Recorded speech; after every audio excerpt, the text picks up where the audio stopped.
So let's see what we could do here and try to fix the situation. Now, what is this? Are these bugs? Cause what is that? Oh my God. How do I have aphids? I've never had this in my life. Warning, all minors, if you're under 21, please click off this video. We don't accept a minor. But all jokes aside, this video is for educational, documentary, and scientific purposes only. Do not attempt to replicate any content shown if it's illegal where you live. You're going to get arrested. Thank you. Y'all know for the sake of these videos, I gotta raise these lights, man. I hit my head so hard with one of these lights, bro. I had a bruise on my head, bro. I never seen some shit like that. A bruise on my forehead. I had a Tom and Jerry welt. Yo, Plug Talk. This episode is brought to you by... What are you watching? It's definitely Basil TV. That's my new YouTube channel, y'all. Make sure you go check out Definitely Basil TV. It's going to be in the description below or the bottom right-hand corner. Check out the YouTube page. Check out the IG page. I'm uploading shorts every other day on the IG page. We got it jumping. We got it jumping over there, bro. So make sure you guys follow that. This episode is also brought to you by Elufa. This 650 watt light is a beast. Go and grab you one. Just hit the link. It really helps the channel out. It's that Plug Talk. Or actually, it's definitely Basil TV. Let's get to this episode. All right, Plug Talk.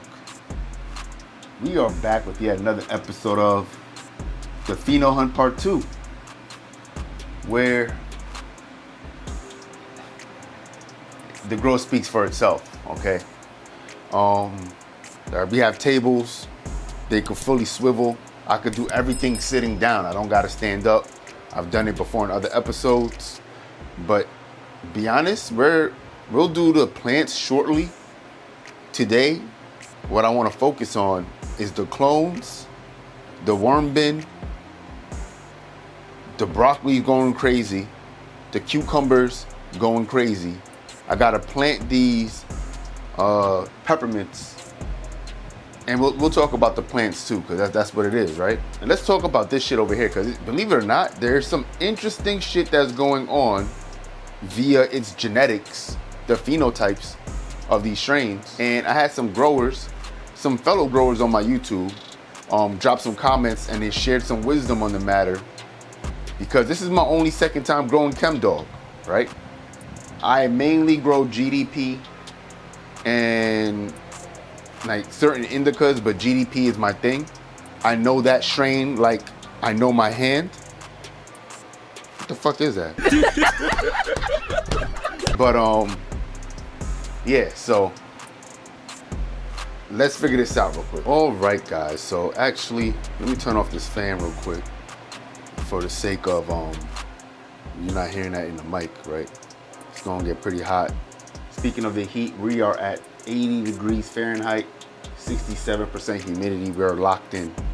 Now, let's talk about the plants. This table and the other table has been showing me a couple interesting things that is phenotype related. Now, this is a bubble kush. What kind of deficiency do you think this is? If you just had to guess. So what this looks like is actually phosphorus deficiency. Now, it's too early to tell, because obviously I see rust spots starting to form for calcium. We are getting a little bit purple on the stems. So we're going to wait for the top dress to hit, which I actually did. You don't see anything on the new growth. But before the top dress, this kind of looks like phosphorus. And the difference between phosphorus and magnesium is that magnesium just turns your leaves like a lime green, while phosphorus, these areas right here will turn into black splooshes. So I actually don't know, but keep in mind, this is a bubble kush. Now, another plant, oddly enough, that's going through the same thing here is the one right next to it. Okay? You guys could see the rust spots, but you guys could also see the black splooshes happening. That's phosphorus. It's a calcium and a phosphorus thing going on with these plants. You don't see it up on the new growth. So that's just something that I gotta be aware of when it comes to these strains, since they're very different strains. Look at this, another one. Hopefully you guys can see this on camera, I don't know, but it's another one. When you see the black splooshes, that's phosphorus, okay? That's crazy. Why is it missing phosphorus, right? And it's not even in flower. There's two things that could be causing this. One of them, one of my YouTubers said in a comment, you know, overwatering could actually cause an imbalance. And that is 100% correct. I just don't think that's what's going on with this table, because this table, if you guys can see, maybe you guys can see, maybe you guys can't, is the only table that actually drank all its water within 7 days. Okay? That's the only table that drank all its water within 7 days. Look at the other tables here. You got water. Look at this table here. You got water. Now granted, this table here, the third table, the reservoir is actually empty. So that's it. But this table, the middle table, has a lot more water, okay? It's pretty interesting because this one is completely done. It finished drinking its water yesterday. So that's just, it's just crazy how these strains are all reacting. You know what I mean? It's just, honestly, it's a learning experience. Now this is a ChemD #1 here. This, honestly, it's I can't really tell. I can't tell what the hell it is. It might be magnesium because you can see the bottom leaf is just getting yellow. It's not like it's turning brown because this looks like potassium, but that's why sometimes it's just too early to tell. Now here is potassium. How it's browning at the edges, that's potassium. So this, we just got to keep an eye on this ChemD. It's the only plant doing this. So and it's one of the smallest plants. So maybe this one could have been backlogged a little bit, overwatered. But am I gonna cater to it? No, this is a Pheno hunt. And honestly, I'm just looking for the best strain that grows like this method by sub-irrigation, because that's just my needs right now. And also, if your plant grows well in sub-irrigation, it's gonna do well with top watering. So we have some males and females. We're gonna get into it when we deal with the clones, because I label the clones. We had to kill a herm. One of the Exodus cheese from Greenhouse Seeds, Exodus cheese #4 was a herm. So I just got rid of it. What else? We got this table here. Like I said, now the middle table is doing the best. We have another UK cheese from Humble CSI here. And you guys know, every episode I let you guys be aware that this one is by far the finickiest plant I have in this whole garden. It hates sub-watering systems. It really does. Leaves are always showing overwatered curl. It really hates it, but you know what? I'm not catering to it, because we have some other UK cheeses in the back from Humble CSI that are just fucking killing it, okay? These are just killing it. They're killing it. So do I care that two of them aren't really too happy with the sub-irrigation? No. The only way I'll keep it and actually cater to it is if the flower is still fire. I'll give it a chance, but right now it's just my personal needs, okay? This is just what I'm personally looking for. We have nothing but sour D's and Chem 91s here, and this table is doing lovely itself. Let me zoom out a little bit for y'all. Right. Table is doing lovely itself, so that is just nice to look at. It is honestly, they're all killing it. So my sour D's and my GDPs are regular seeds, so they could be males, and I want to use those as my cornerstone males. I do see a little bit of rust spots happening on this sour D, on that ChemD. Oh, which actually gets to the other comment or DM that I got from another grower that actually grows ChemDs and sours and all that shit, that they are infamously known to be cow mag hungry. And it's crazy. That's the first thing I was telling y'all.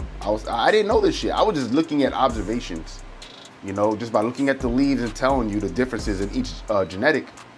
And it's true, right? I could see that clearly as day, that the Chem Ds, the Sour Ds, they all need like a lot more CalMag than the cheese or the GDP. It doesn't need anything. It's just like, it's so easy to grow.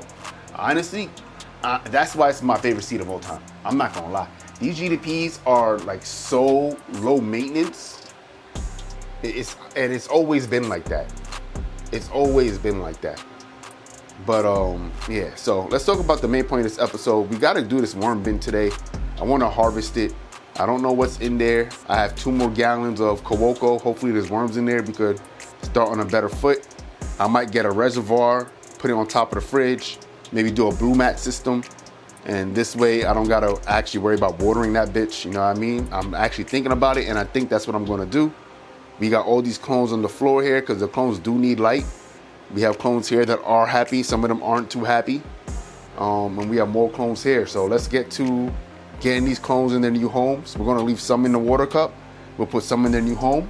And then really, we gotta deal with this. This is a fucking crazy situation going on here, y'all. This is crazy. I gotta put some type of higher trellis, clearly. Something higher for these cucumbers. I realize why they're not flowering, because I didn't know, but now it makes sense why they're not flowering. I gotta plant these mints because they're just overshadowing my strawberries. I gotta take out my snap peas, which I actually did harvest, and they died. So it's very interesting. I guess it's a one-time plant, snap peas. Maybe I fucked it up, who knows? But it looks like, I guess whatever you don't harvest, it drops onto the soil and then it just renews itself. Naturally, it literally naturally seeds itself by dropping the peas, and whatever you don't get that's in the soil will just germinate. So that's interesting. But yeah, our lettuce is going crazy. Bro, we gotta handle this. And then we gotta put the diamidicus earth on this. So we got a lot of shit to do, okay? A lot of fucking shit to do, no cap.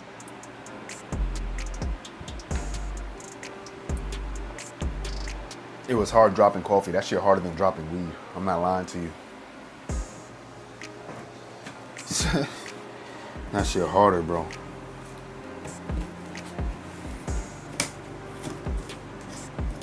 It's crazy.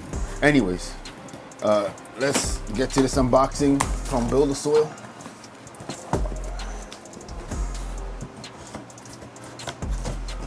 And let's see what we got.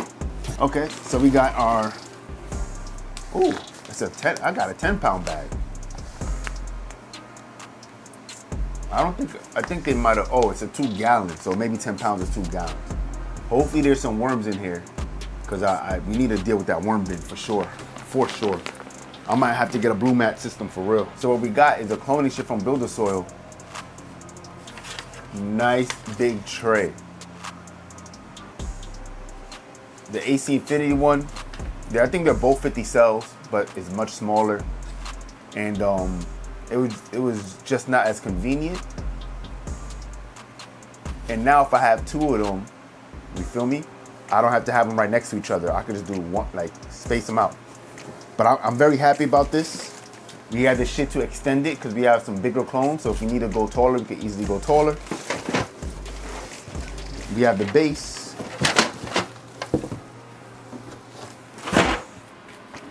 And we also have the cocoa coir. So we're gonna do aloe, coconut, and amino cow. And it's 1 gallon. I'm pretty sure it's just a teaspoon I need, or a half a teaspoon. Yeah, 1/4 teaspoon per gallon. And this is a half a teaspoon per gallon. So that's fine. I know the system is probably more ideal for seed starting instead of clones. But you know, I'm just gonna try it. I bought it. We'll see how it works out. And if it doesn't work out, at least I know this will be excellent for seed starting, because it's gonna be super sterile cocoa coir. Don't gotta worry about no seed maggots. You know what I mean? Let's go ahead and put some pucks in there. We'll let these soak. More than likely there's too much in here. Probably gonna end up pouring it in a bucket.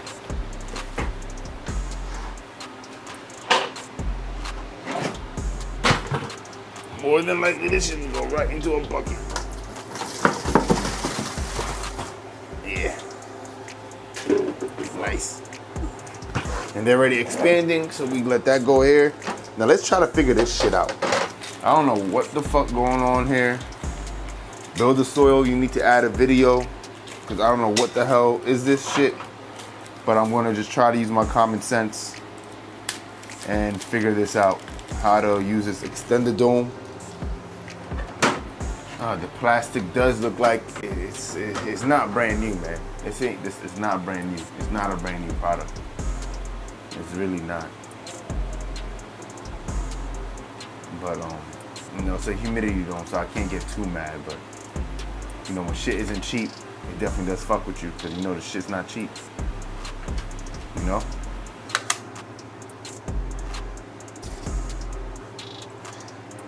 Let's get some clones.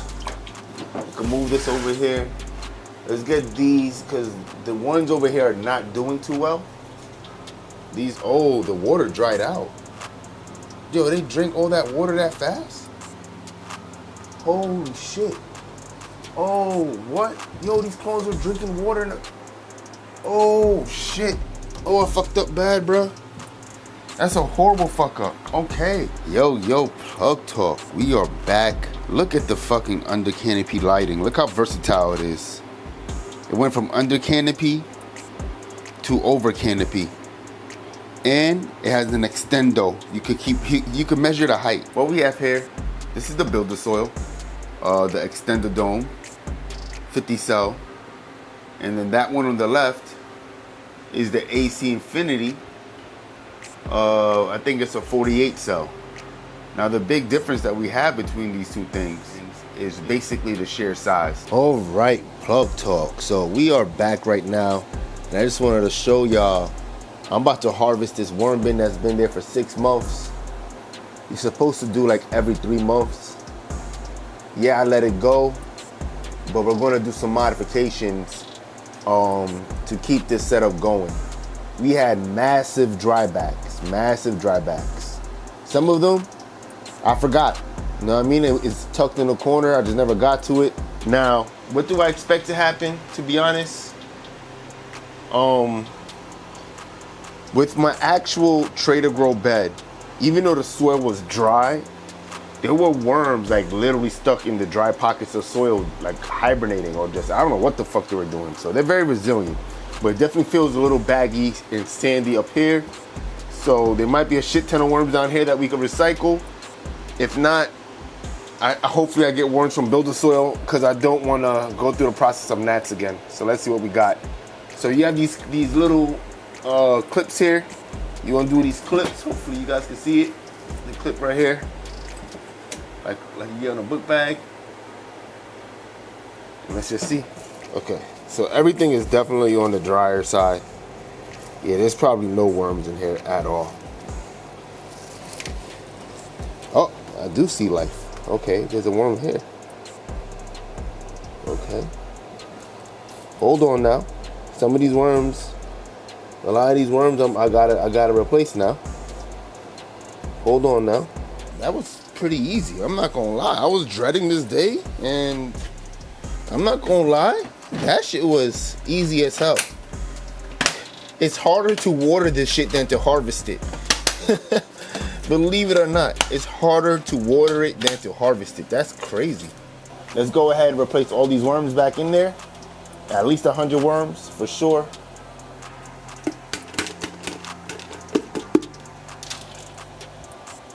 So that's good to see.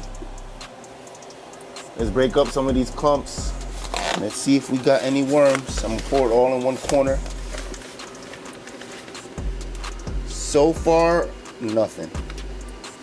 That's crazy. This is just worm castings.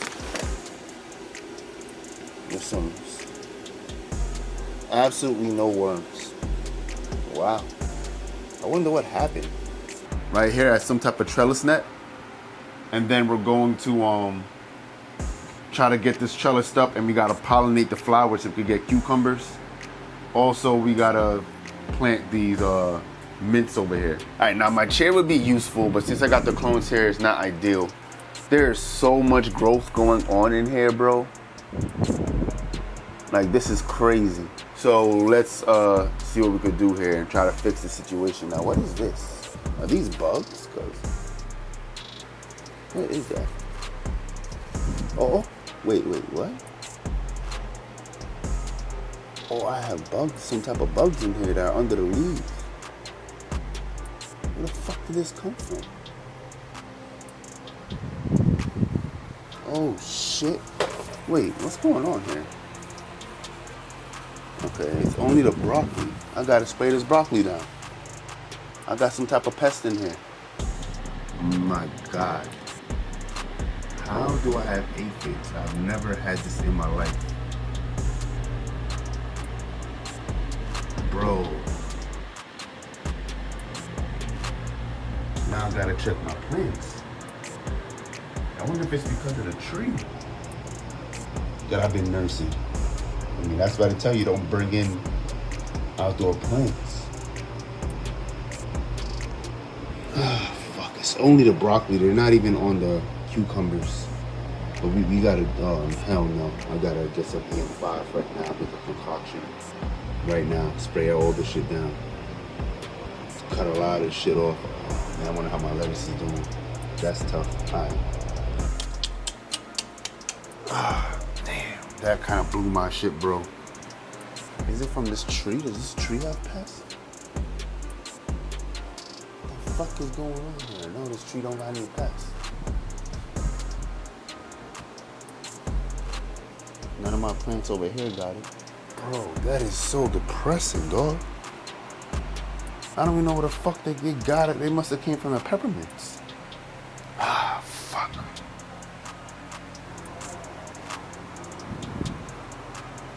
All right, Plug Talk. So we are back. Believe it or not, it's been almost a full week from when I started this process. I let the soil dry out. I'm gonna take out this trellis because we was gonna do a trellis, but you know, just a recap. We saw aphids, so we're not doing that no more. And we're gonna change the order of these beds also. So give me a second. There you go. Let's go and harvest this while we can. Ooh. Again, we're gonna make sure that there is no aphids on here. But we're also gonna wash and really wash everything down. But no, man, this is like some real healthy lettuce. It smells great. But we're gonna have to wash a lot of this shit off for sure. A big bowl full of lettuce in 30 days, bruh. All right, y'all. So I never did this before. And bro, I'm sure I'm gonna make mistakes. And if anybody wants to let me know what's the best way to do this, let me know. This is my first harvest ever. And yeah, I could have easily cut, leaf by leaf and let it keep growing back. But honestly, I don't like how I arranged my bed. So I wanna do, what farmers do, have the lines and have just rows of lettuce everywhere, instead of just helter-skelter and divide it up. But this is nice and healthy. So I'm just gonna go. I'm sure there's an easier way to do this and a more efficient way to do this, but I'm just gonna go and leaf by leaf right now, since I have the time. And I'm gonna put it in this little dryer that's right here. And I'm gonna go branch by branch right now. I don't see anything.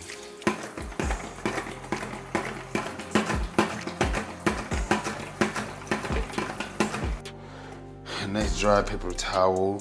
Let's see how dry these are. I mean, they're drier. They're definitely drier than when I would have got it.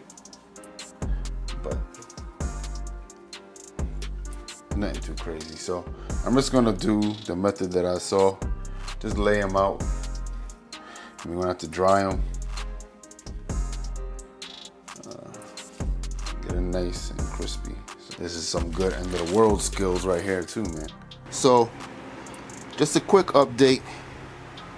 We had the soil dry out, as you can see on this one. This one isn't as dry because it wasn't as much vegetation to drink the water. So we took out all of the mint plants that were causing the issues. I realized that they all came from the mint plants that I got from the nursery. We ended up having to uproot a lot of our dry-rooted clone strawberries. It was crazy, man. I should have realized this sooner. As soon as I put the mint plants in this fucking planter, my strawberries died. A lot of them. The ones that were clones in dry root form. Some of them are alive, the bigger ones. But also, you can see we have a lot of smaller ones from seed that we planted. So hopefully, you know, that actually works out. It took a little while, but that's fine. And we have some mint in the back that already is starting to grow. I'm just going to buy more seeds and do it from seed. I already did these other two already. And I had some cell phone footage of the burial site. Make sure you hit that Instagram, bro. It's very important. I got a new page. I got a new IG page, and I got a new YouTube I'm starting. And my new IG page already has more people on it than my old one. Right? So just stay tuned for that, bro. This is what diatomaceous earth looks like.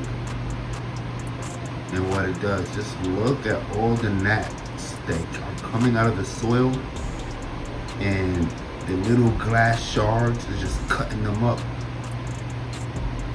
They even made like their own burial. Look at that. It looks like a fucking crater. What are they doing? They're all coming up from that one little slit.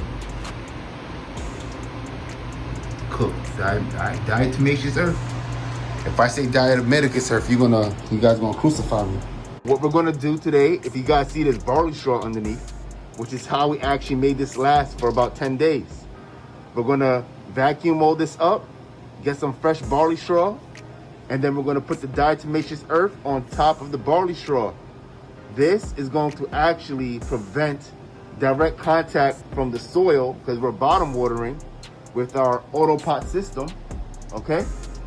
And we're actually gonna be able to prevent the diatomaceous earth from touching the moist soil directly, as the barley straw is gonna act as the buffering layer. But oh shit, look at this one. Damn, son. Where'd you find this? Yeah, they just be making their own burials, bro. Okay, y'all. So now I'm going to add a diatomaceous earth.